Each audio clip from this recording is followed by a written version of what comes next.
you down with TPP? There's my buddy Philip. There's my buddy Phil right there. Hey, what's going on, brother? Man. If I look distracted, it's because I'm trying to share this with the interwebs. Oh, I should try that. Yeah, we have snow here. I just got done driving a couple 300 miles through the snow. Oh, that sounds like no fun whatsoever. You know, it wouldn't be that bad if it wasn't for the other people. Right? They're crazy, man. They're crazy. And I came around close to Anchorage, and there was some taxi driver in a minivan from the 80s who was going 35 with his blinkers on in the 65. Yeah. And he decides, as they come up on him, and I slowed down and gave him space because I figured he must have, you know, being a commercial vehicle that people pay him to transport themselves, he probably has horrible tires. And right. he just decides to stop in the middle of the road, pull halfway off, but halfway on the, you know, two-lane highway. Right. And there's a whole string of cars coming from the other way, and then he's waving me to come around him, which would be great if I was on a motorcycle, but I was in a 3/4 ton pickup, and good times. There were some disconnects between his brain, I guess. So much. Of course, he did this around a blind curve, so we're just hoping not to die. But you didn't. So as I say, I'm very excited. As far as I know, I mean, is this real? As real as anything else ever is, my friend. So we got some rather angelic to me. So your new girly face. This was a mistake. This was a grooming error. This was a very, very early on Sunday morning with hardly any sleep whatsoever. I put the wrong guard on the clippers and I almost de-goateed myself. Like I was not impressed whatsoever. I just know that my wife gets upset if I don't say something when she does something to her hair. So when you put girly on your face, you got to expect that it's going to automatically trigger men to say, "Oh, you're supposed to say something." You're a bad friend. You're a bad friend. I thought I just got done proving him a good one. Okay. All right. Well, okay. For some reason, I'm having trouble tonight. My phone does not want to share our live stream. Oh yeah. So that's okay. I'm just getting caught up with the world. I opened Facebook to share it and I'm blasted. And it exploded your world because you've been off Facebook. You've been disconnected from the Matrix for like 3 days. Something like that. Yeah. What? So you were on a business trip, right? You guys were going over and working on a property. Is that right? And then that's what took you into the weather and took you towards the great wasteland of Anchorage. We had to traverse across Los Anchorage twice. Not to worry, I brought enough ammunition and body armor for the whole family. That's awesome. That's awesome. Hey, remind me when we get to the bunker later. That I would like to talk Christmas presents for Trip. So when we get to the bunker, I have for those of you who don't know, I have a 12-year-old. He's a rad kid.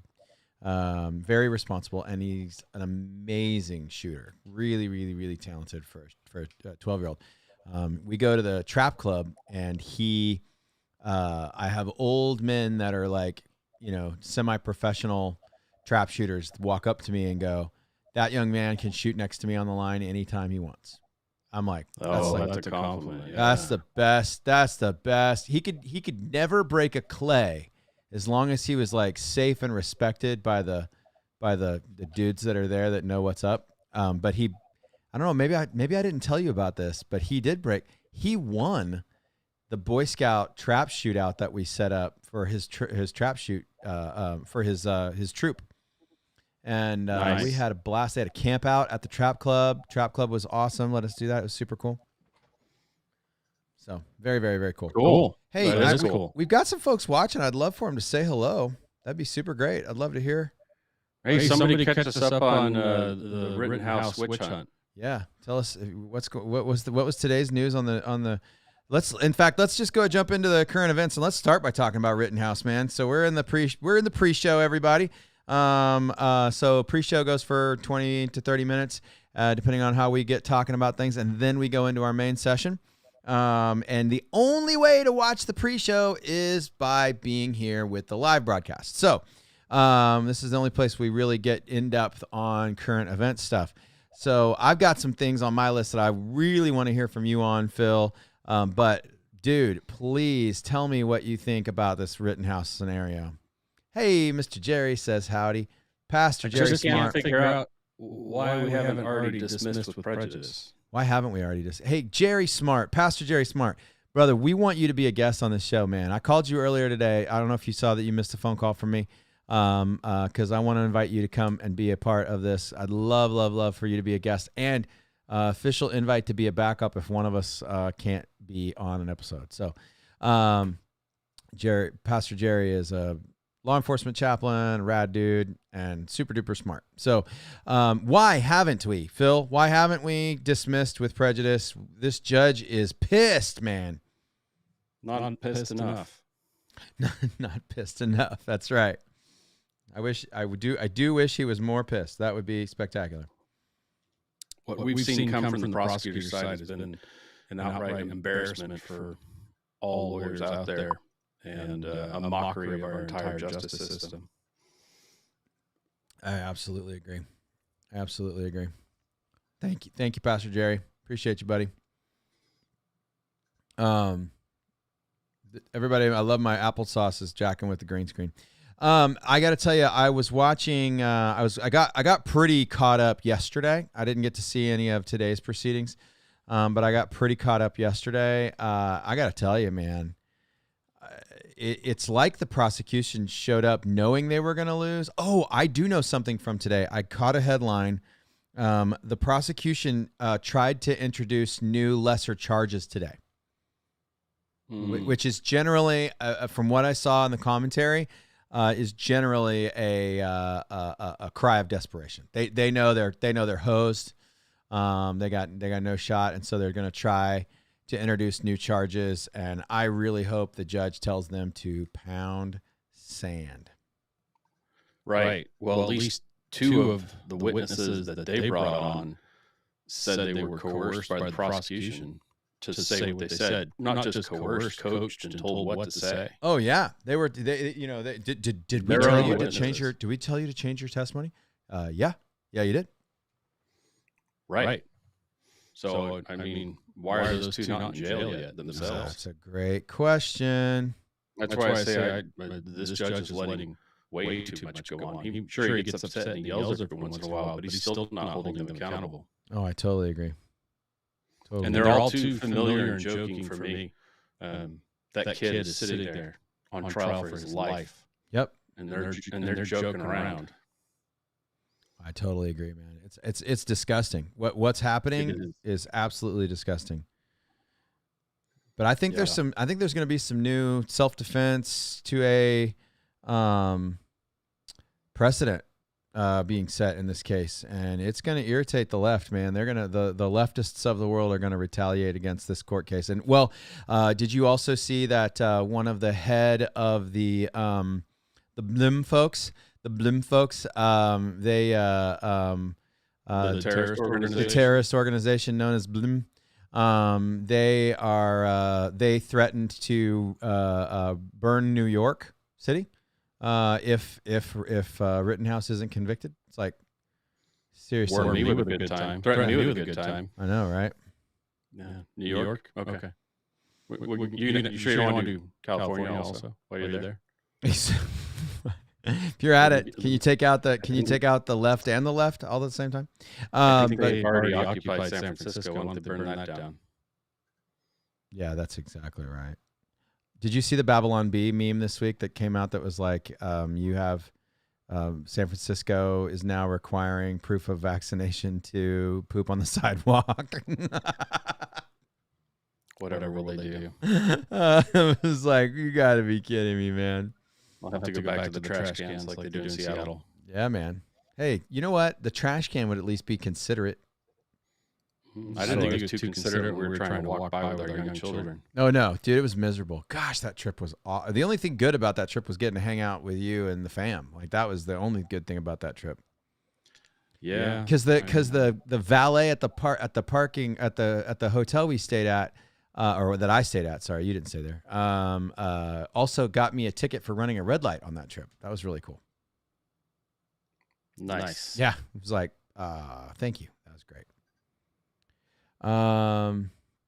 So anyway, I got this shared over. So, but we saw the judge lose his mind on a couple of different points. I think the biggest one that I walked away from, I'd love to hear your thoughts. They're being disrespectful to the court, to the judge, to everyone, the prosecution team. They're way out of line. And you don't argue with the judge in court, even if you think he's wrong.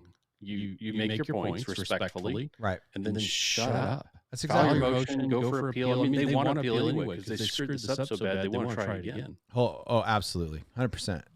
They want to try it again, and the mistrial with prejudice would mean they could never try it again, right? That it would be essentially that would be a double jeopardy situation. Is that right? Yeah, I don't know enough about law to know that. Okay. But anyway, what I was going to about administration law, which is really, really different. Well, what I was going to bring up that I thought was really, really interesting is the fact that he was criticizing the fact that he was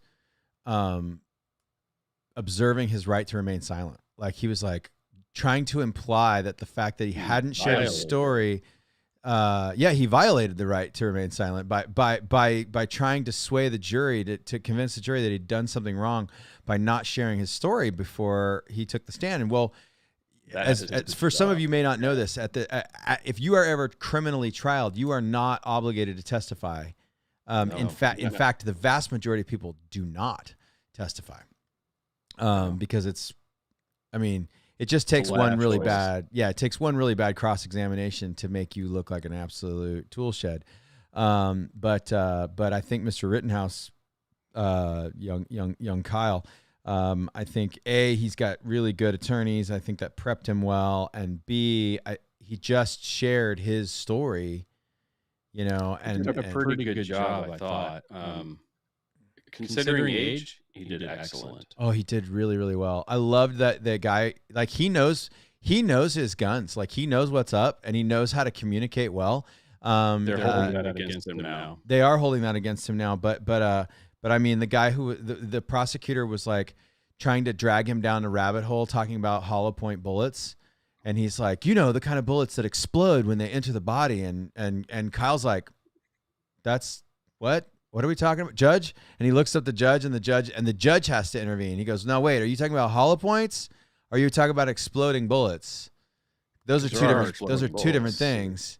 Yeah. And because hollow points don't explode.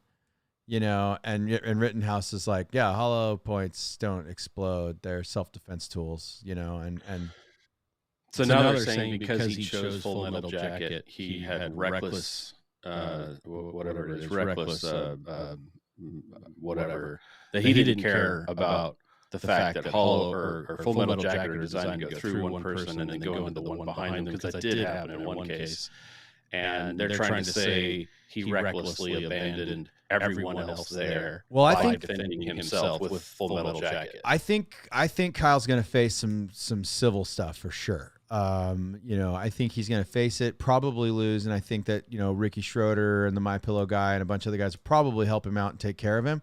But I mean, because especially he could go to Carsois, who hired them. There you go. And offered to pay them to be there. And gave them the keys to the building.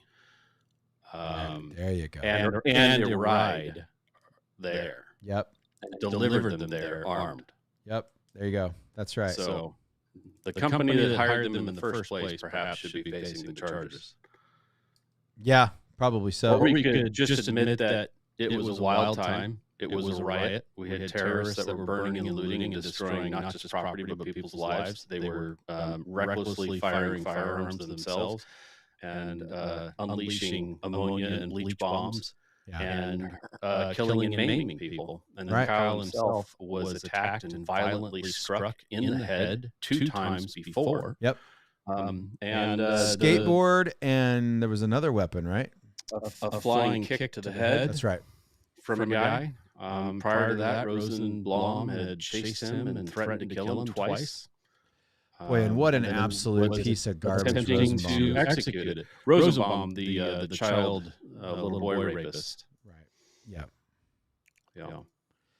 Absolutely. Well, he all I can say is that he was just doing what he'd already been convicted of, causing violence on children. Yeah. Yep. So that's right. I don't know. I'm not expecting an outcome that I'm going to be acceptable with. Well, I have a feeling. I think he'll probably skate on the big stuff, and I think they're gonna try to pin a bunch of little stuff on him. But if they're able to stack it on lesser charges at this point, which I'm prayerfully hoping. It's dirty. It's just dirty. It's just dirty. Yeah. It's like you were supposed to bring. What an absolute scumbag. Right. You're supposed to bring your best case to the courtroom. If you can't, don't bring it until you can bring it. Like they wanted to see, well, they wanted to appease the mob, right? They know they have a mob. The mob was burning their city like multiple times, and they know that the mob is probably going to. I mean, in Kenosha, these blim people, they burned down a low income housing complex, like. Yeah. They burned down a place where poor people live to respond to the mistreatment of or disenfranchisement of poor people. What?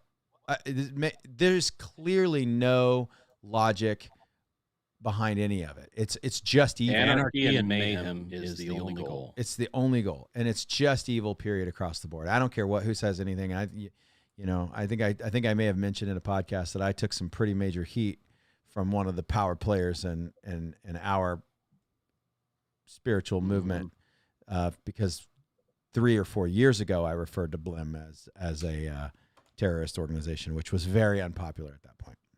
Yeah. Okay, so anything else major as far as Rittenhouse goes, other than I formally ask people to be praying for young Kyle and praying that he is vindicated and that real, genuine justice is served. We should absolutely we should be justice people. We should be justice people, and we should be oriented toward justice. And I'm going to tell you right now, when you've got 13 camera angles showing that he did not shoot until there was a weapon trained on him. Measured and limited response. Absolutely. He did not respond like a child. He did not go Call of Duty and spray and pray. He put 3 rounds where he wanted 3 rounds to be. Man. After being hit in the head twice hard by men. Yeah. I mean, good. By a skateboard. Let's talk about that. That may as well be a baseball bat. Absolutely, it's a baseball bat. Any bludgeoning weapon is a deadly weapon. Metal trucks on a long board. That's Lucille. Yeah, it's Lucille. That's right. So I want to jump into some other stuff. What else you got? Couple of things. Kind of closer to home for me. Kind of goes toward how vulnerable our power grid is. News out of Portland today, which most of the time I only refer to it as Gotham City. So from henceforth I'll call it Gotham City. But just for our listeners to know who I'm talking about, news out of one of the suburbs outside of Gotham City, Lake Oswego. That area has received about 12 inches of rain in just under a week. Which is a lot of rain even for there. Okay, like they're not. That'd be 10 feet of snow. Yeah, right. that would be 10 feet of snow. That's a lot of rain, right? And it was so much rain that it blew 2 transformers in Lake Oswego today, shut down 2 schools, a high school and a middle school, and probably the elementary. I just don't know anybody connected to the elementary school. So like if a bad rainstorm can wipe out 2 transformers and shut down the majority of a small city. Listen, that's a big deal. Like that if preparedness, if the word prepper, if that is a part of your life, you should go, 12 inches of rain could knock out. Oh, that's a big deal. It's a big deal. It's a big deal. Yeah. Okay. So there's that. and then we are seeing some irregular weather right now. It's a little heavier than we're used to. I think the whole West Coast is experiencing it right now. Yeah, I think so too. Yeah, absolutely. I'm hoping that when I begin driving toward Thanksgiving holidays, toward the Freedom States for Thanksgiving holidays, I'm hoping that I'm leaving the weather and not going toward the weather, because I'm taking a trailer with me. It's going to be great.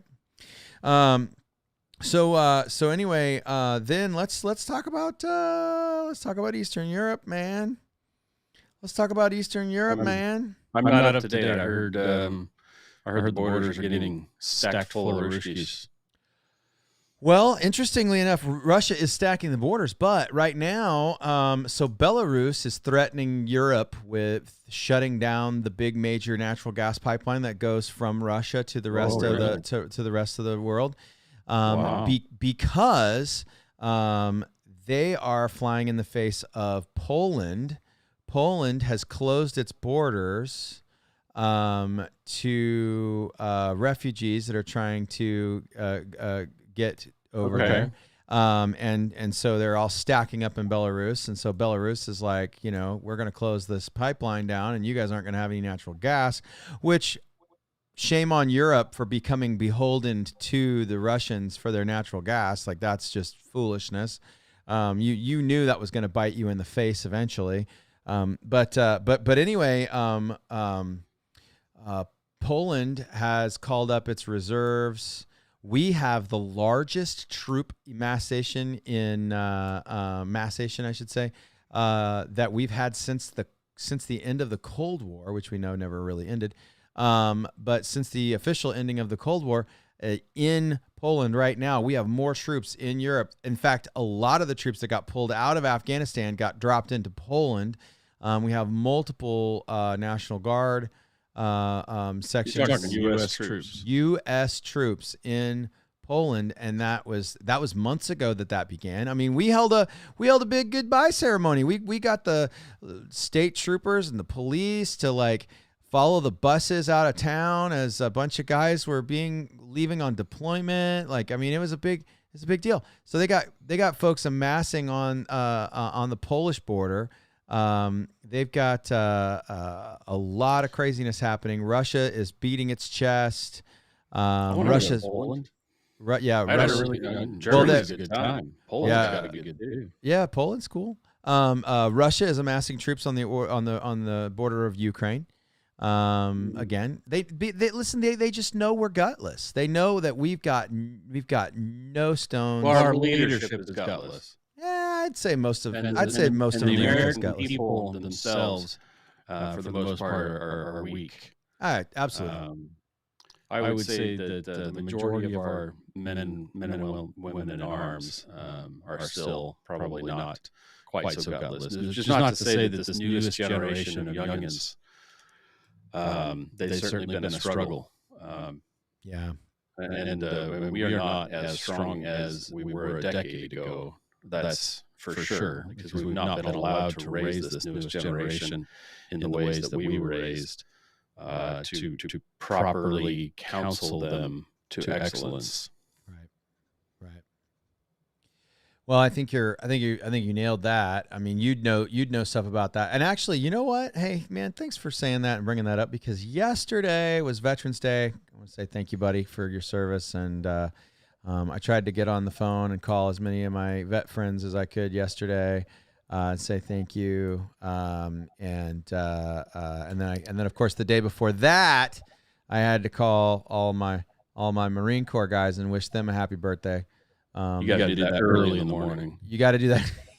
You got to do that early in the morning before the all you can drink at Hooters happens. I don't know. Is it all you can drink or drink all you can? I don't know how that works. I have no idea. Well, I know how it works for the Marines. I spent my day with another fellow veteran, and I just put my phone down. So good for you. Nobody got hold of me. You detached from the Matrix. I was proud of you. That's great. Yeah. No, I think that I think you're absolutely right. I think the new generation. Well, first of all, the new generation of military are being led by leftist generals.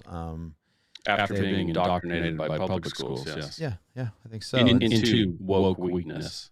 Yeah. So, and woke weakness is a super big part of the conversation for sure. Well, that's what's happened to Europe. You want to know how they came to rely on Russia, who is not woke and weak. Woke weakness in Europe Sure. led them to stupidity and a lack of logic. Yeah. Oh, absolutely. Which is what's happening here. No, I think that's absolutely true. I think that's A absolutely good example of that, man buns have been in Europe for a decade or more. And we just started seeing them here a couple of years ago. So that's true. It's a visual indication of weakness. That's true. Yeah, that's a good point. So there's some crazy nonsense happening over there. Obviously, there's some crazy nonsense happening in Southeast Asia. There's a little island. There's a little island 100 miles off the coast of China that desperately would like to remain its own country. And it's really funny. Interestingly enough, every time someone refers to every time a famous person, a movie star, a company refers to Taiwan as a country, they have to issue this big apology to the mothership, to China. It's very interesting. Disney, Gap, John Cena, a bunch of. I looked at. I've always said Cena's a pussy. Well, I mean, I wouldn't say it to his face, but I would. He could probably break me in half, hand to hand. It just wouldn't be hand to hand for me. So, but no, I mean, it was crazy. Like, you can actually go see a video of John Cena speaking in Mandarin with no shirt on. I don't hold that against people, but okay. Well, yeah, but don't you think it's just a little strange that like a movie star, pro wrestler, like learned how to say this super emotional apology for calling Taiwan? There's a strong, that's the part I have a problem with. The rest of it, I don't really. There's a strong echo on us, is there? I love it when we hear about this after the fact. That's great news. I don't hear it. I don't hear it either. Whoa. Hold tight. Pause, everybody. Uh-oh. Let me see if I got it. I'll find this echo. Hold, please.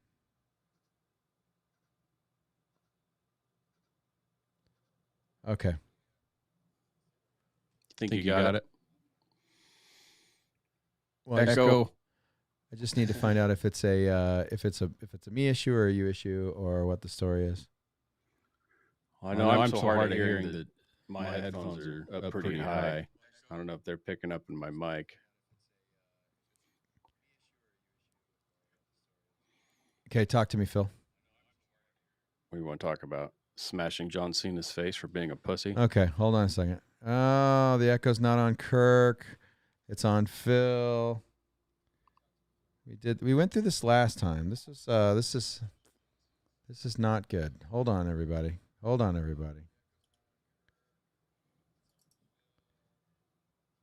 to mute my phone. Dig this up here. Phil sounds good now, but I can't hear Phil now. Oh, I wasn't talking. Oh, there you go. Okay. I was talking about smashing John Cena in the face. Oh, that's great. Yeah, because he's a pussy.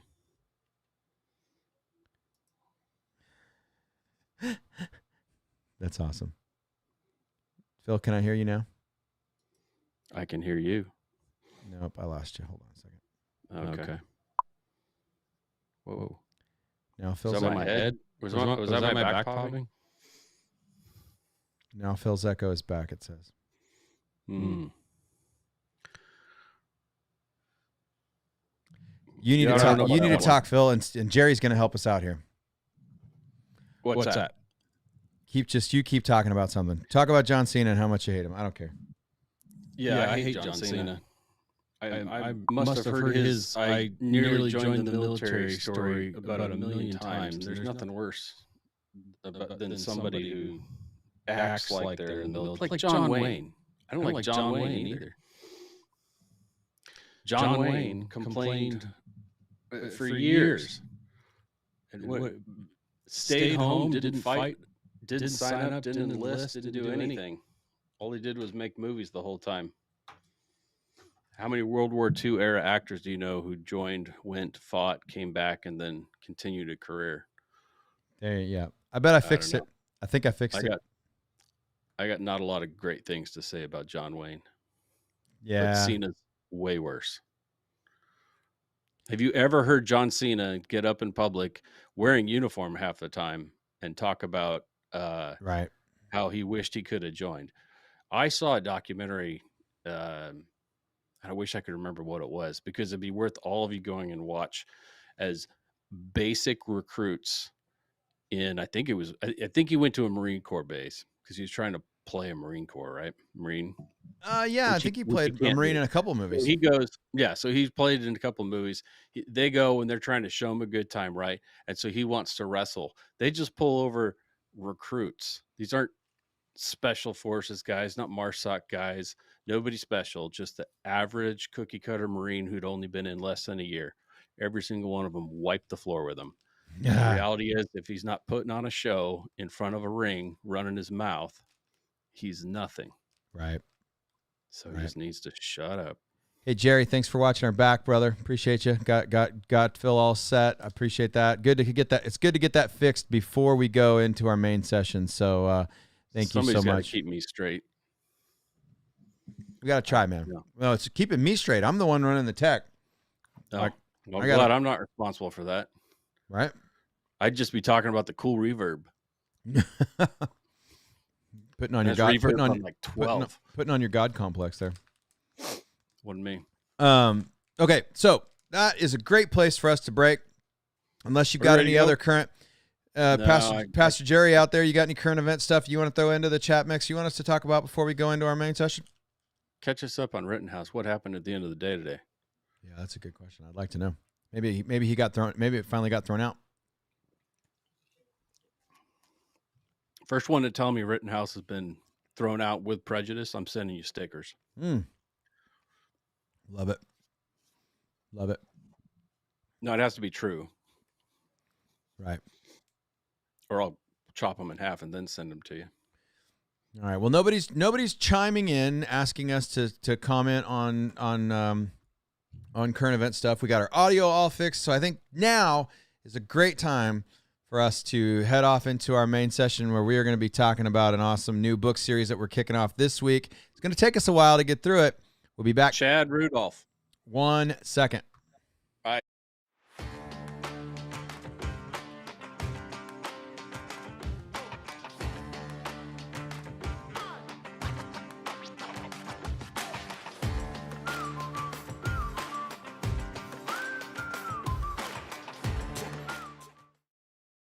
All right. It's the Prepped Pastors Podcast. I'm here with my brother Phil, celebrating the day after Veterans Day. I get to hang out with a cool veteran because he's my buddy. And we are talking. We got our audio issues figured out in the live portion of the show. Thanks to Pastor Jerry for helping us with that. Good evening. Good afternoon. Good afternoon. Good night. Whatever it is. How you doing, brother? Happy Hanukkah. Happy. Good. It's not quite Hanukkah yet. Advent's coming up though. We should do a holiday special, prepping in the holidays. Talking about getting ready for snow, we should do it. We should do an episode all talk about having to travel through liberal cities to get to family. Yeah, man. I gotta do that. I gotta do that next week. What's your loadout? Oh, dude. You know what? I'll do that. I will do a loadout. I will do a loadout video. But I probably won't show my loadout until I get back. I might be showing my truck gun loadout. Okay. Right now. Sounds good. Oh, yes. Might be on screen right now. Will we get a tour of that thing in the bunker tonight? I think the bunker, we can give a rundown of the build in the bunker. Okay, let's do that. That'd be awesome. Maybe show what's being hinted at the top of the screen there. Yeah, man, I like that. It's under wraps. Under wraps. Okay. Right. I will say that I do know people know what that's for. Yeah, man. I do know that it's all legal wraps. It's all legal. It's all. I don't do anything illegal. You did that. You did it all the way that the overlords want you to. I'm sure I did. But if they ever come to take it away, it's going to be interesting. Okay, so we are going to be jumping into a new book series. Again, just special thank you to our new friend Boyd Craven III for being a part of a couple of episodes now. I think he's down in Vegas doing some authory type stuff. So you can be praying for his journey, that he makes it home safely, all those things. I know he is a super big fan of the TSA. He really likes the frisking. That's his favorite.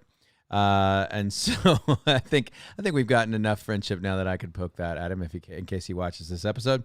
But anyway, really excited that he was on with us, and then he was back in the Discord last week, and Phil, tell us real quick before we jump into the content for main session, how does one get into the Discord? How does one get into the bunker after the episode where we talk about awesomeness?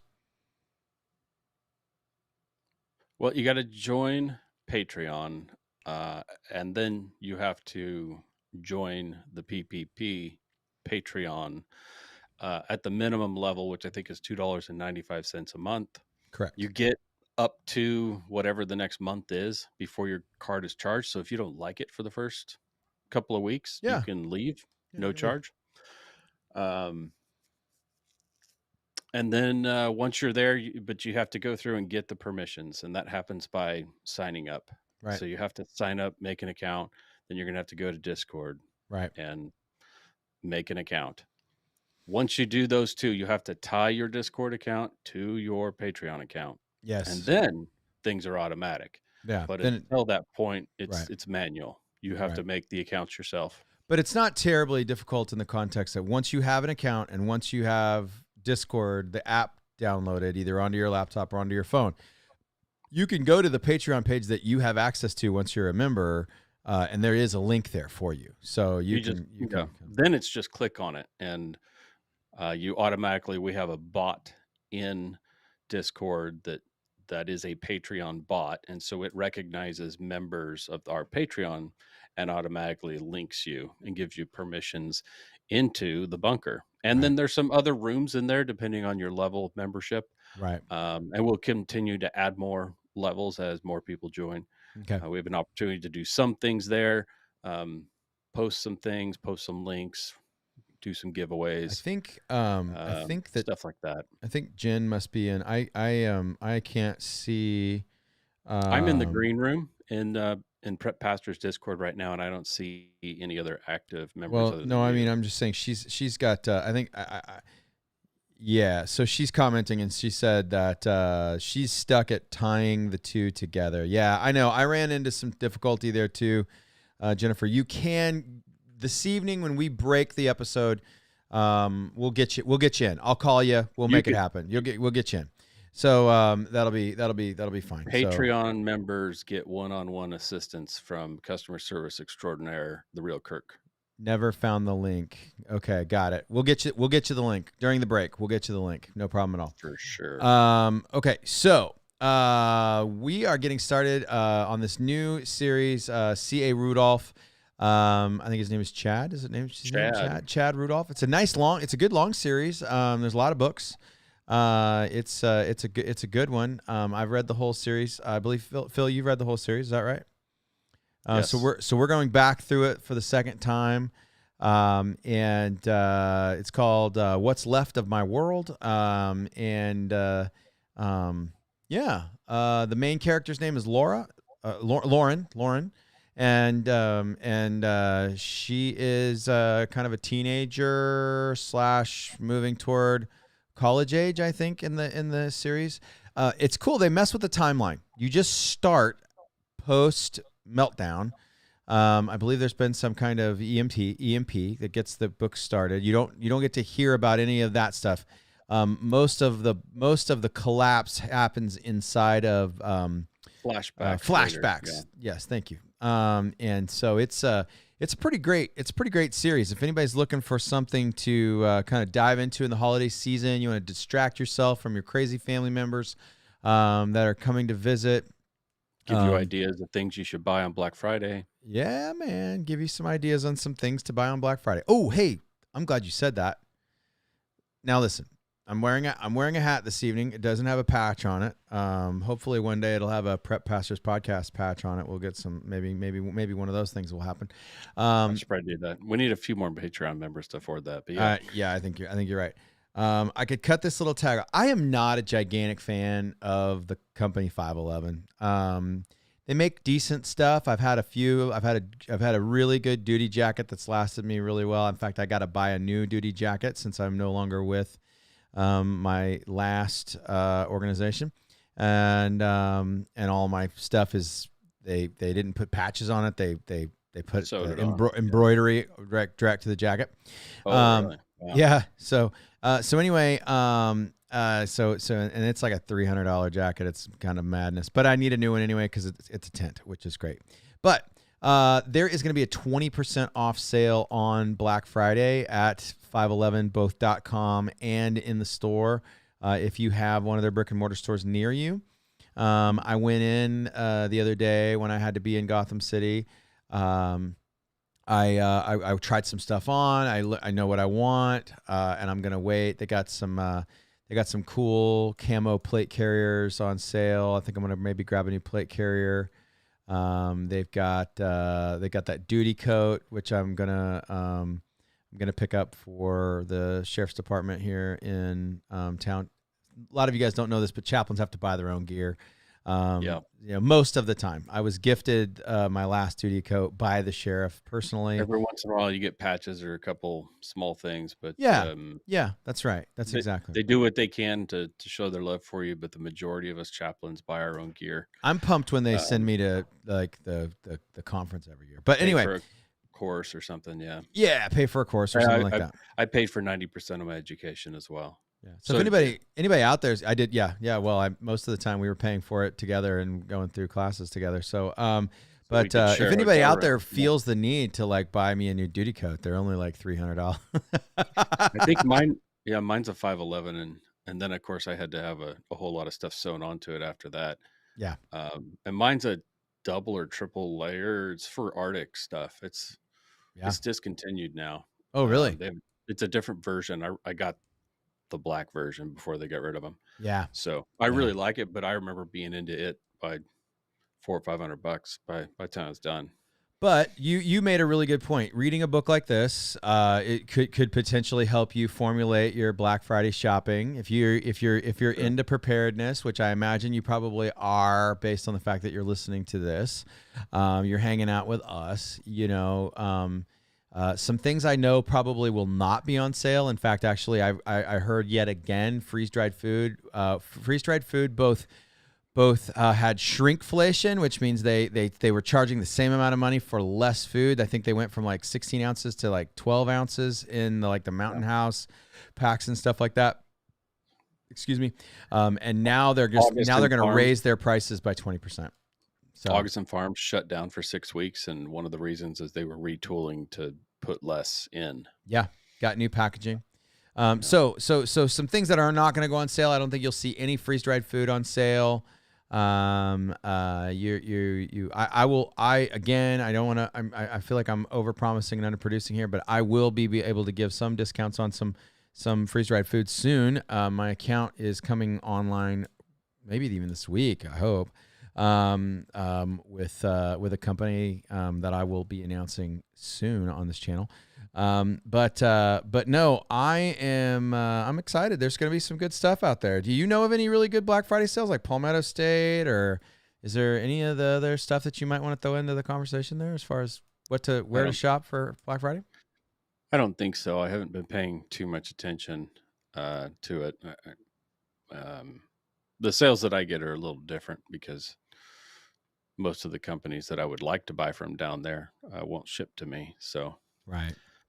Or by the time I pay double the price the shipping should be, there's no cost savings. So, I'm not real sure. Not only that, with everything that's been coming down this year, anything I thought I was going to need before May, I've already bought. Right. I lucked out and was able to purchase some 5.56 this week Yeah, I got some too. 7.62. Seeing it on the shelf at a semi-reasonable price, Mm-hmm. which is to say they're not. And where I was purchasing, they don't do limits or anything like that. I could have bought all they had if I wanted to.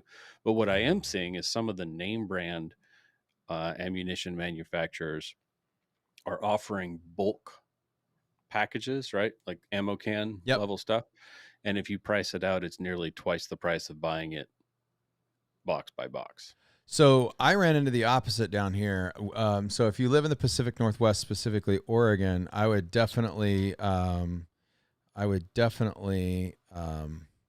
check out Bimart. Bimart has had some really good ammo prices recently. Weimar has been awesome since the beginning of time. Yeah, they went a little crazy for a little part of this year, but they were with everybody. Did they? Yeah, Wow. they were with everybody. Hey, so I got to apologize. So I got 400 rounds for like $239 this week, which was not bad and definitely cheaper than buying individual box sets. I think I have that's close to where I got in at. I have a really I really apologize. I will not normally do this during broadcast, but pastor stuff comes first. I got a family grieving stuff. I gotta take a phone call. I'm gonna mute myself really quickly.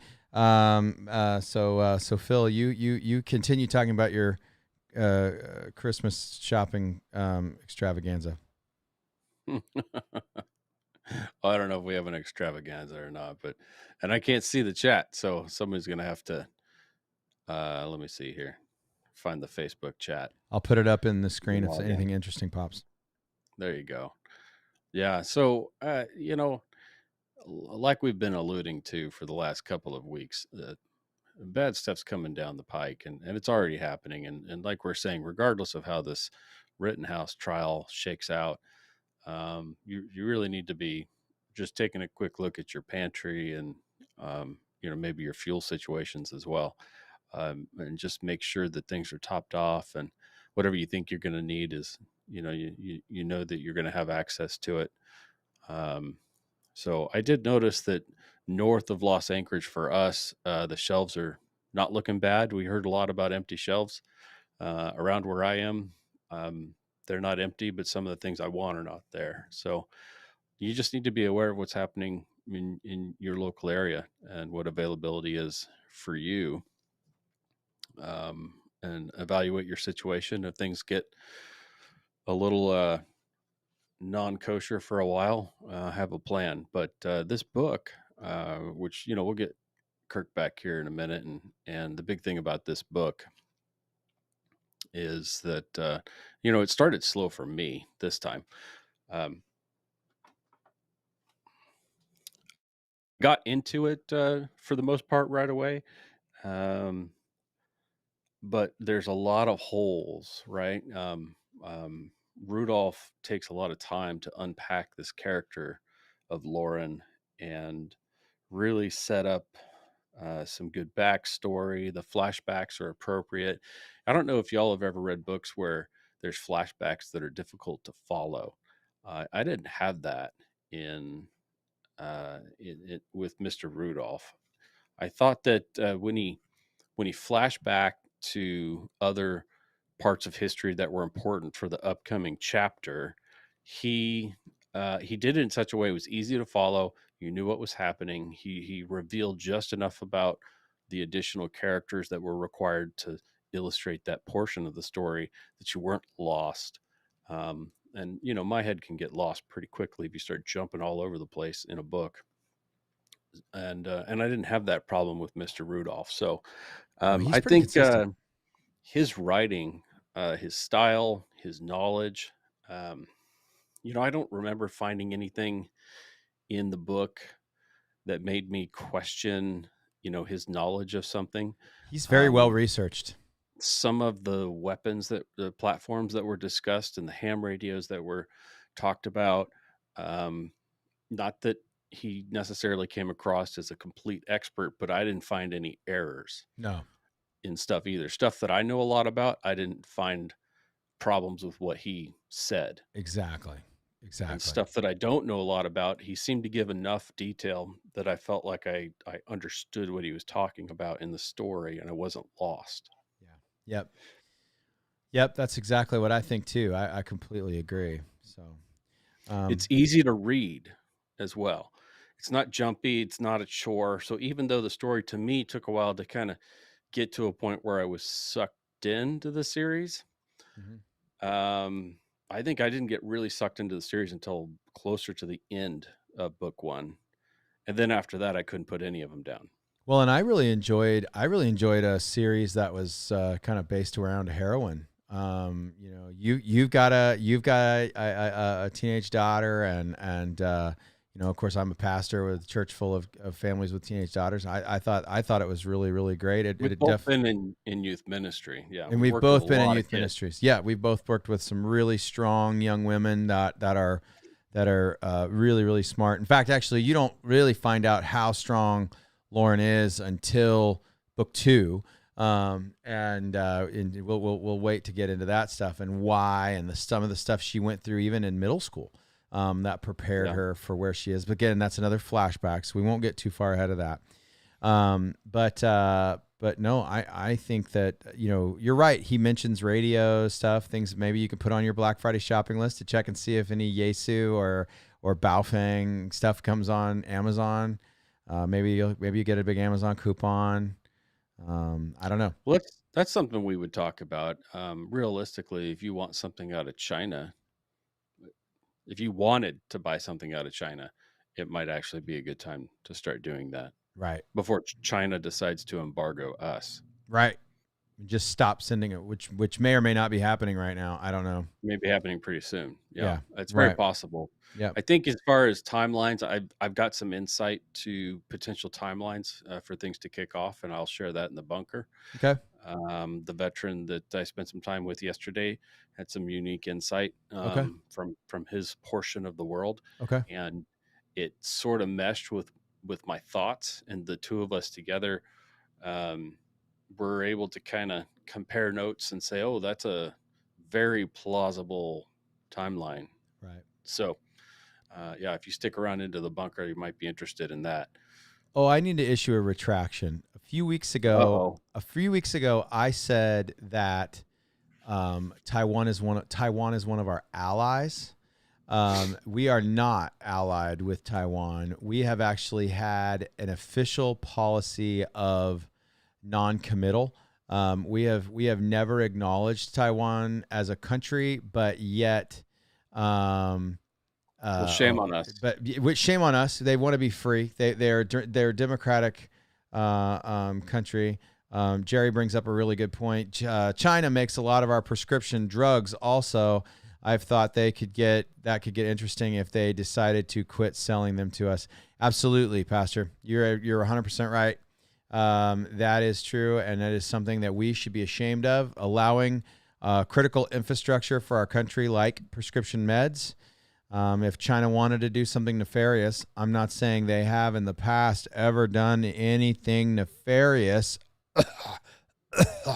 But Did you forget to say China flu? You something forgot like about that. the China flu? Something. Well, The fact that they purposefully spread that at the last military Olympics? Mhm. Yeah. Well, that stuff. That stuff. I said it. You said it. It's cool. I'm with you. But anyway, so yes, if they stopped making or stopped selling, well, they did it to us. Okay, they did it to us with PPE last year, or I should not say last year. We're pushing 2 years of this nonsense. But 2 years ago, they stopped shipping us gloves and masks and protective equipment for our hospitals because they needed it so badly in their country. They just walked out on contracts and things like that. They were crying. They were poor mouthing really, really badly that they were running out of stuff.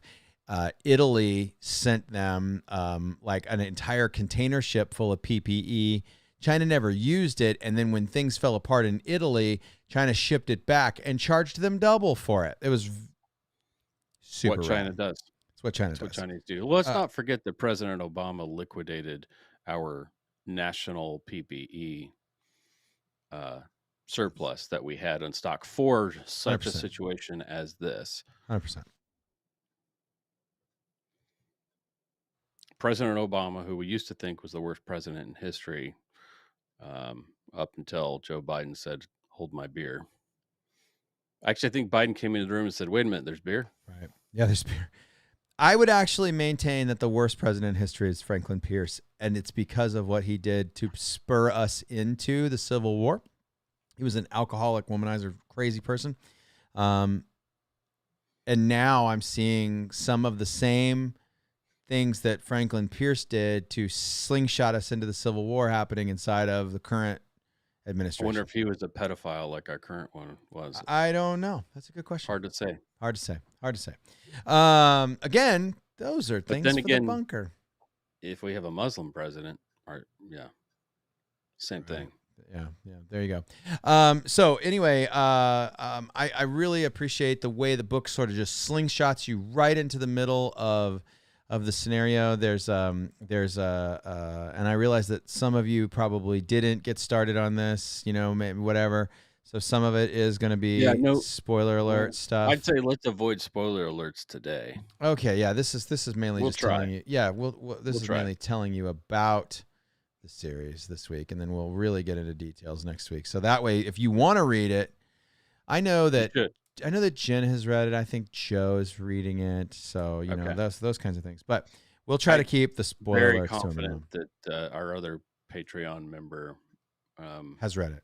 Yes, has read it. Yeah, yes, absolutely. So anyway, I think that it's really important to say that books like this, I've heard them be likened to mental masturbation or something like that. As far as like oh, you read these books because you want to glorify, what it's going to be like. I'm going to tell you right now, the books that inspire me are the ones that expose me to the horrors of what may be to come. I think Scripture tells us, and I'm going to continue to reiterate this. You're probably going to get sick of hearing it. Proverbs tells us that a wise man or a wise person foresees evil and hides himself. And I don't think that hides himself means you climb into a hole in the ground. Not that I think bunkers are wrong, but I think that what it means is that you get ready, you prepare for the coming evil. Okay. And I understand that a lot of people believe, and I don't want to get into too much eschatology here. They believe that, oh, no, Christians are going to get vacuumed into the sky before all the evil happens. Right. They do the whole like, well, you don't beat up the bride the night before the wedding, right?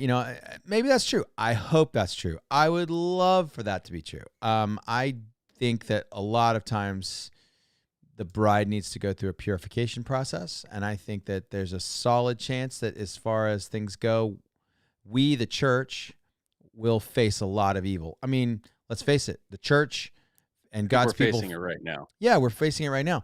And I think the church we're watching a lot of pastors really fail at their role when it comes to the amount of evil that we're currently facing within the church in America.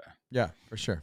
And that's the only one I can speak to because I don't have intimate knowledge about the church abroad. Right. You have a little more than I do in some areas, but we do know there are some failures, obviously, in the church abroad as well. But we're not going to speak to things that we don't have personal knowledge of. Right. If we can. I mean, other than John Cena. So, that dude's a fool. No. I think can we just officially make John Cena like a whipping boy for this series, this book series? Can I? So like I'm gonna program his theme music into the trigger over here, and every time we mention him, like it's just gonna be like like that. Yeah, I don't even know what his theme is, so I'll just be sitting here clueless, not knowing. But right, definitely knife hand some Cena. There you go. You've recently practiced your knife hand. You're probably in. Performed some knife hand in the wild just the other day. Yeah, you did. So anyway, I mean, I think ultimately back to the why. Why are we doing that? Why are we doing this podcast? Why are we doing this? Why are we doing this book series?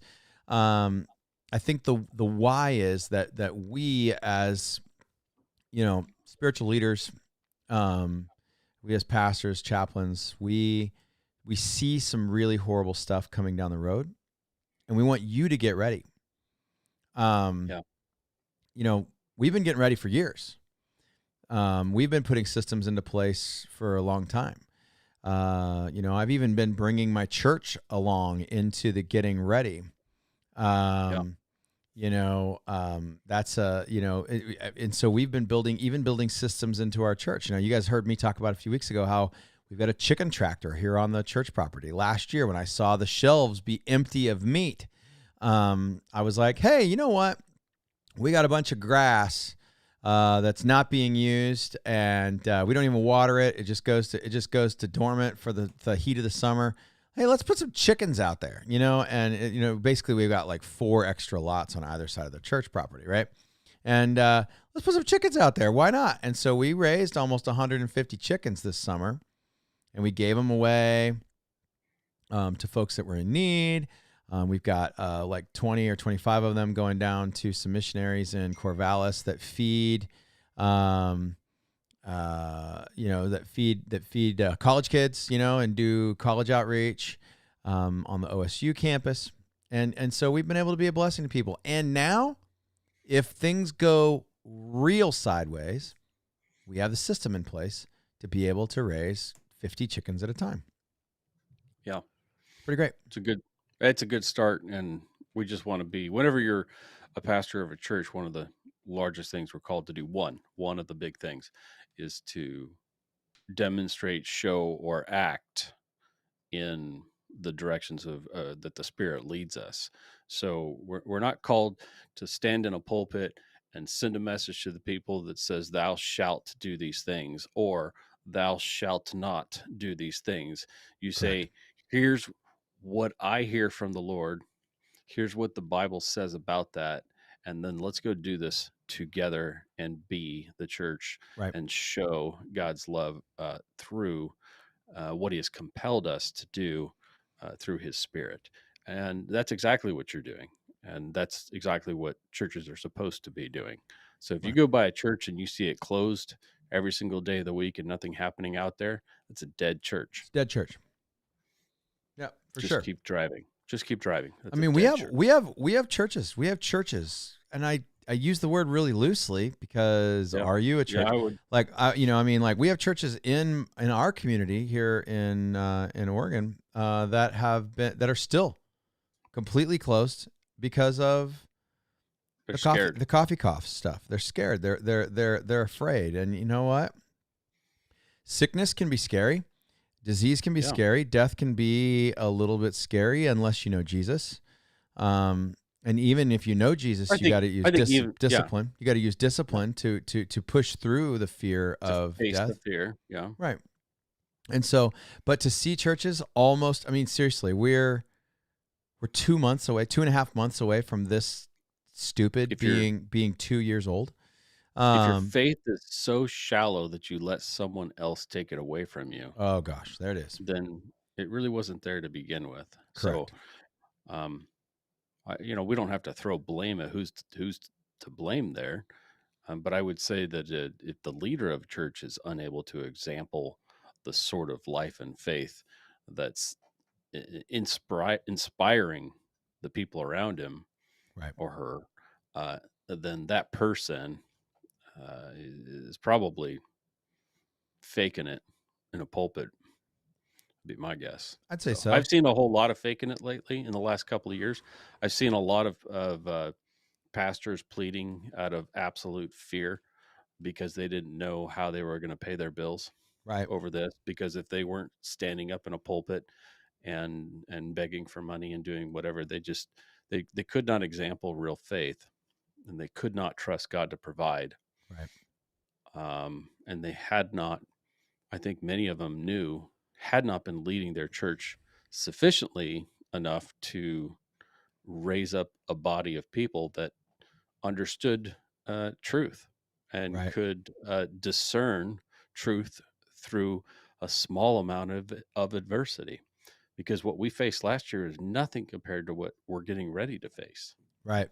If you couldn't get through that with your faith intact, then you're really going to struggle in what is to come. Right. No, I think you're absolutely cool. I think that makes total sense. And I think that's really what we see in this book as well. It's throughout the whole series. It's illustrated quite well, and this little community that Lauren is a part of, um, in this book, does center around their church, and they don't talk about. I don't know. Was there? I don't think there was a pastor in the book that I recall. It just was their gathering place in their community center. Yeah, they have a church, and I don't know that I don't know that I don't there's think we any. got the story about a pastor. They didn't talk about. They didn't have services. They didn't Right, do any of those things in the book. right. So No, I don't think so. I don't think you're gonna.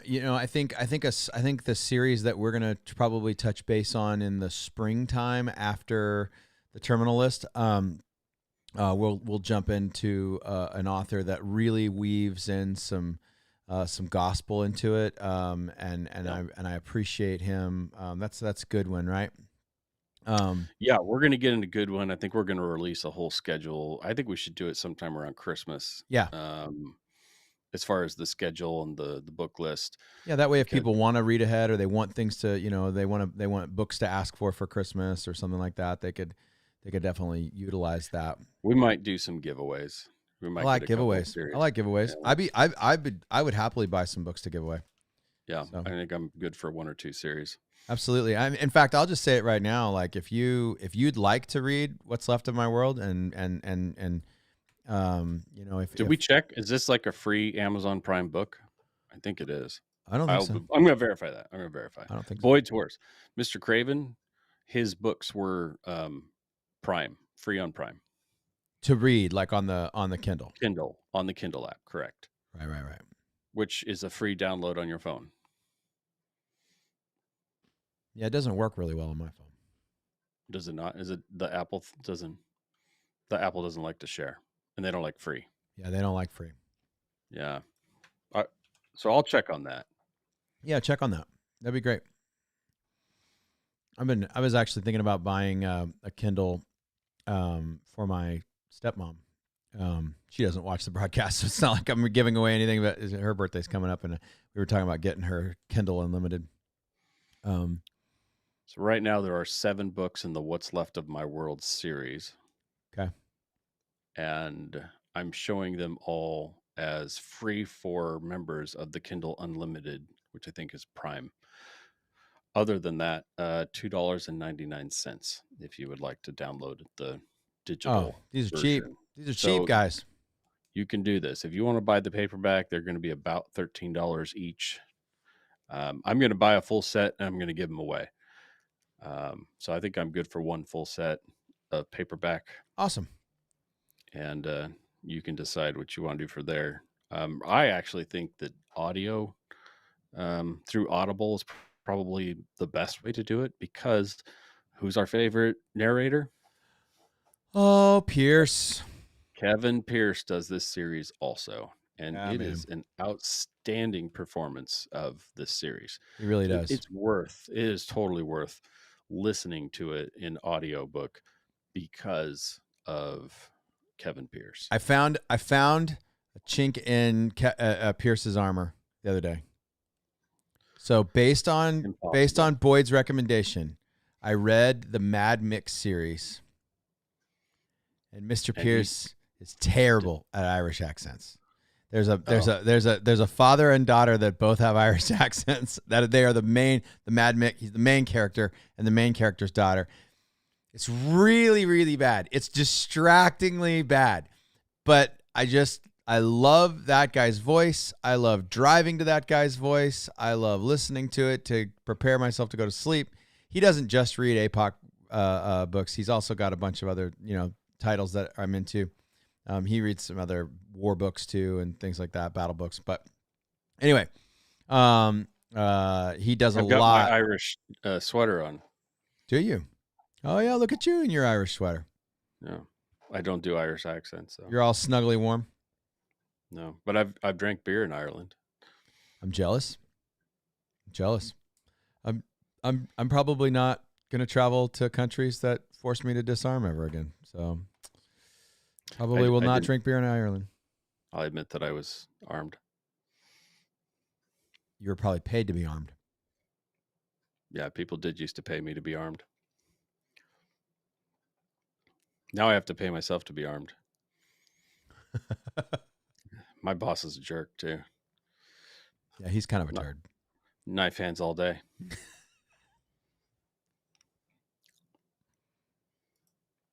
Knife hand all day. I think you guys are going to get into this series. I think you're going to dig it. There's a lot of good technique. There are some thought-provoking stuff.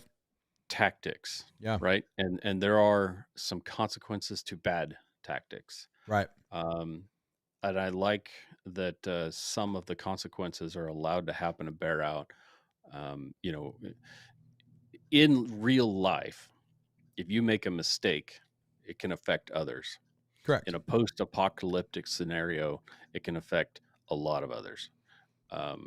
Well, let's just say an emergency situation. It can affect a lot of others. So I mean, even if you're not into the conversation of preparing for a full societal collapse, let's say you're just in the preparedness mindset for the times when you get stuck on the highway for 3 days, like happened to people outside of Portland last year, like happened to people on I-84 last year. Those kinds of things happened here a week ago. Yes, in sub-freezing weather, closed a landslide, and no one pays anymore. Marsh anymore. Yeah. In sub-freezing weathers, in an area without cell phone reception, a landslide took out the only road. Right. And a lot of people were stuck. And let's be honest, if you forgot to put your cold weather gear in that day, you'd have been in bad shape. You're in trouble. If you forgot to bring along your satellite communication device, you're going to be in trouble. So, yeah, it can happen at any time. I like to remind my son, he frequently forgets his jacket. And, up to 0 or so, I'll let him bear the consequences. Below 0 is cold for us, Do you have a backup jacket like balled up and stuffed under the seat in the truck? No, I have I'll stop at the end of the street and you can run home and get it. Yeah, that's a good time. Yeah, I like that. I'm definitely doing some more of the natural consequences stuff with my son. He's 12, right? He's 12. So, yeah, but he's also learning a lot. He's learning a lot about that, like Boy Scout campouts.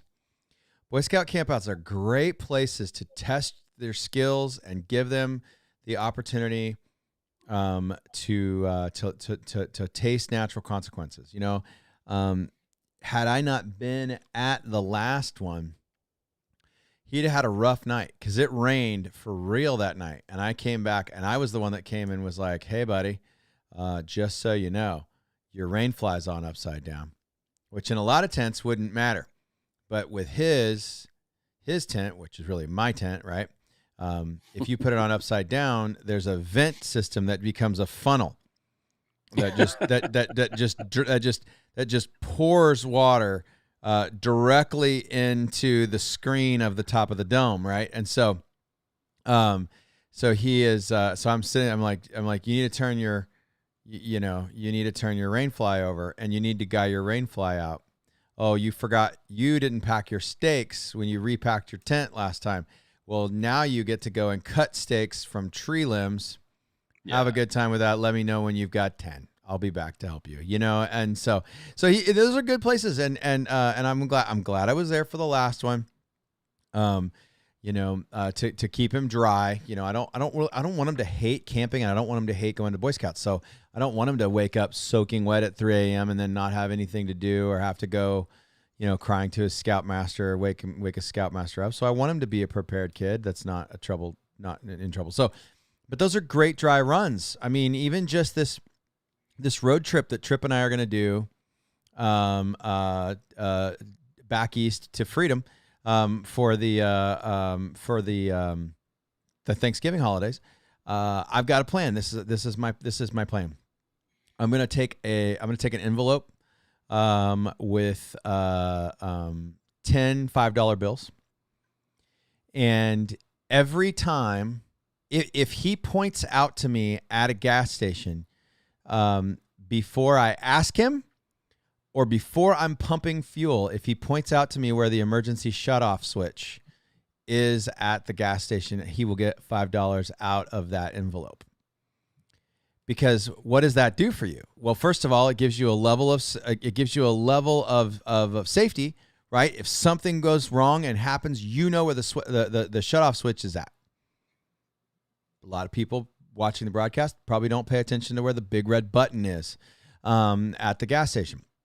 So there's that. But also, when you have to scan the entirety of the gas station looking for the red button, you'll also notice the shady people standing in the shadows, off in the corner, looking, smoking a cigarette, doing the things, right? As you have to look around and you have to scan, you're also getting situational awareness, and so I'm so something you should do before you drive up or get boxed in or shut your vehicle off. Exactly. So that's why it's really important for him. He's going to have to tell me at the gas. So when he knows that I'm stopping for gas, he's going to have to get out of his Kindle or out of his Nintendo Switch, get his head up, look around. Oh, Daddy, the button's over there. And then if there's something shady going on, there'll be a bonus. You have no idea what the emergency shutoff is. You've never heard of it. Okay, I think this is Jen because she's not showing up with a name. It just says Facebook user. Maybe it's not. If it's not Jen, if I should not have assumed that was Jen. We're not gonna make fun of you because a lot of people don't. That's nothing to be made fun of. There is a big red button. I bet you John Cena doesn't. I bet you John. Da-da-da. Anyway, but there's a big red button. Usually it's under a clear plastic box, and it's usually either on the fuel island or it's on the wall by the door of the gas station. I actually prefer the button to be on the wall on the gas station because then you have to move away from the fuel islands to hit it. You don't want to have to be running toward fire to shut the button off. But a lot of places mount it in different places. Some places have a shut off on every island. That's not a bad thing. Then you can just run to the other island and hit the button, and what it does is it shuts off all the pumps, and it engages lockout valves. So and that is legally required at every single gas station. So yeah, you can do that. You can scan your as you walk up to a gas station. You should know where that button is before you start fueling. Now, Oregonians, you and I we have been conditioned to not pump our own fuel. We pull up, we say hello to the nice man whose face looks like he tripped and fell into a tackle box, and we hand our credit card out. There it is. There it is. Thank you, Phil. Very, very kind of you. Looks just like that. And somebody pumps our gas for us, and we've been conditioned to believe that it takes a trained professional to fuel up our vehicles. But actually, the rest of the country, you have to do that. There's a couple other states I found out. Oh, is there? I'm trying to remember what they were. I think DC might be one. But it's a good game to play with your kids. Yes. No, I think it's a great idea, and you can pick something new. I'm more inclined to give a quarter. $5 is some. I got a 12-year-old, man. I got to make it appealing to the 12-year-old. Because now, if he's got that $5, he can then go into the store. My 12-year-old probably won't go into the store because he knows that I pack snacks for him. But if he wanted to go, he now has $5 he could go spend in the gas station. My guess is he will save every one of those $5 and spend it at Bass Pro. So, that's my guess. As much as I hate Bass Pro Shop, he loves. It's a big outdoor store where I live. So, or where my family lives. So anyway, so that's just something you can do preparedness wise, right? We're going to have, I don't have my ham radio license yet. But we're going to have my ham radio set up, or one of our ham radios set up in the vehicle. Just monitoring. We do GMRS. Yeah. We do have GMR. I have a GMRS license. There you go. That's true. And we do GMRS frequencies. And so we are legal for all of that. That's true. That's true. So I could do GMRS frequencies. We're gonna have that set up in the car. We're gonna be monitoring frequencies as we go, just so that Trip can get used to hearing those things. It's gonna be we're gonna make it fun. And so a cross country road trip becomes headed to Thanksgiving holiday. Little deer hunting becomes a dry run for an emergency, right? We have, God willing, we don't have to practice putting on chains. Oh, Jesus, please make it. No, so we don't have to practice. Boots. Boots. Those kinds of things. But siphoning. Or siphoning. Yes, all that. That is none of that. We don't want to practice any of that stuff. But if we have to, then we've got the equipment to be able to do that. Good. Yeah. That sounds good. And we're going to make a game out of it. We're going to learn some things along the way. It's going to be good stuff. Oh, I should mention this. I should have invited Trip to be on the broadcast tonight. If anybody wanted to help the little dude out, he's got a link to sell some wreaths for Civil Air Patrol. He is now a member of Civil Air Patrol. Got his uniform, got to walk in the parade, helping veterans yesterday. Very exciting. Is he ready for a uniform inspection? Not from you.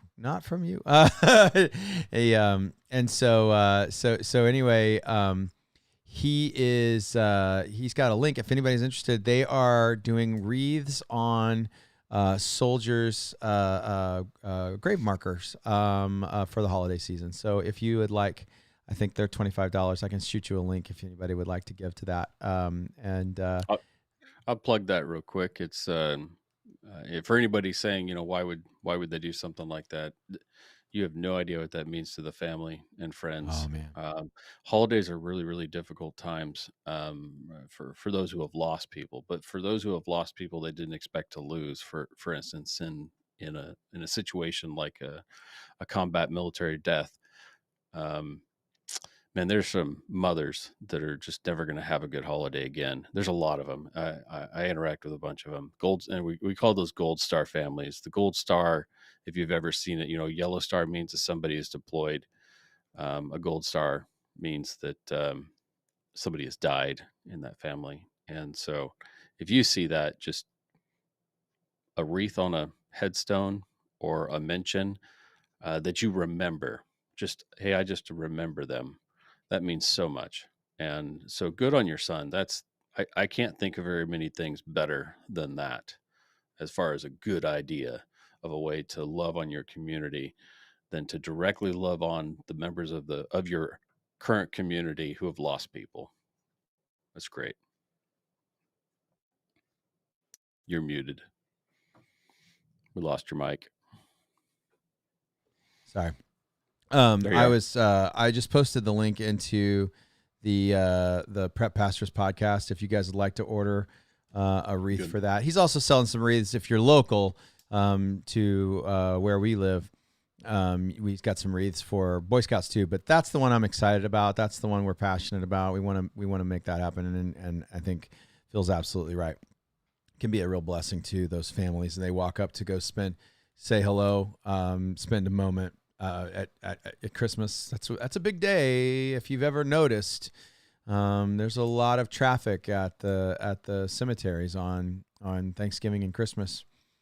People go to say hello, and for them to walk up and find a wreath on their service members, it's a big blessing. Big blessing. So if you'd like to be a part of that, you can click on that link. It's in the Facebook group, Prep Pastors Podcast. So anyway, I'm excited, man. I think this is a good intro video. I think we did a decent job kind of getting people ready for this book series. It's going to be 7 books. We'll probably try our best to cover one book a week. I probably won't be able to every time. So this will probably be a 7 to 10 week series is my guess. Or I guess probably 8 to 11 week series based on an intro week. We want you to come along and join us. Let us know in the comment section if you're going to pick up a copy of the first book. and or if you need a copy of the first book, let us know. And yeah, we're gonna cruise through it. I think there's gonna be some neat conversations. We're gonna talk about how to deal with marauders. There's a handful of different levels of marauders and who those marauders might be. Likely to be, yeah. So spoiler alert. Some marauders might just be marauders. Others marauders might be hired by the biggest level of marauders. We'll get into who that might be in weeks to come. You wanna kick us out of here, and as we head to Discord? Do we need to give actually, now that you mention that, and I start to remember some certain scenes. If you've been a victim of a traumatic, how do we say that? If you've been a victim of a traumatic experience in which someone has violated you physically or personally, physically mostly, just be aware there might be a trigger. You should decide whether you may not want to actually read this book. Right. It could be an opportunity for you to read it because righteous vengeance does happen. So it could be an opportunity to work through that. Yeah. But you should be aware that it does come up. And right. So the reality is that a lot of reality is really harsh and horrible. Yep. And it could. I will say that the primary assault stuff happens during book 2, so you'd probably be okay to read book 1. Yeah. So I'm in about halfway into book 2. Yeah. Okay. Yep. Yeah. It'll give you some context. Yep. For sure. Yeah. When the Damien character comes in book 2, that's when things get pretty gross. But only for a little while. So yeah. So thanks for watching, everybody. Thanks for being a part of this. We had to get some good interaction this evening. A handful of folks watching. Again, the only way you get the pre-show is by watching live, or catching the Facebook, replay. But if you'd like to be a part of Discord, if you'd like to be a part of the bunker, what's going to happen after this show? You got to join Patreon. You got to come hang out with us. And I say it every week. I'm going to keep saying it. We aren't after your $3. Phil and I do not need your $3. What we do need is we need a private. Patches, we need a bunch of $3. Oh, okay, yeah. If you want a patch to put on, if you want a patch to be put on my hat, we definitely are going to need you to your $3. But this is about creating a place behind a paywall so that we can have a private conversation that not just anybody can walk into. We'll be able to talk a little bit about that beautiful, beautiful piece of equipment sitting behind Phil's headphone. Really, really nice. It's directly to the right of the book, I believe.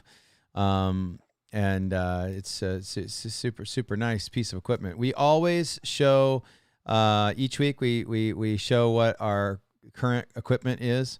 And so if you'd like to be a part of that, please come join us in Patreon. Get the link. Yep. It's going to be great. Go check out Wreaths Across America. Hit the link. I just did it. Super easy. I already bought a wreath. Oh, thanks, brother. That's very kind of you. And Jen, don't worry. I'm going to call you. We're going to get you into Discord tonight. We want you to get through that. So, okay. We're going to break and join us over there into the bunker. We love you.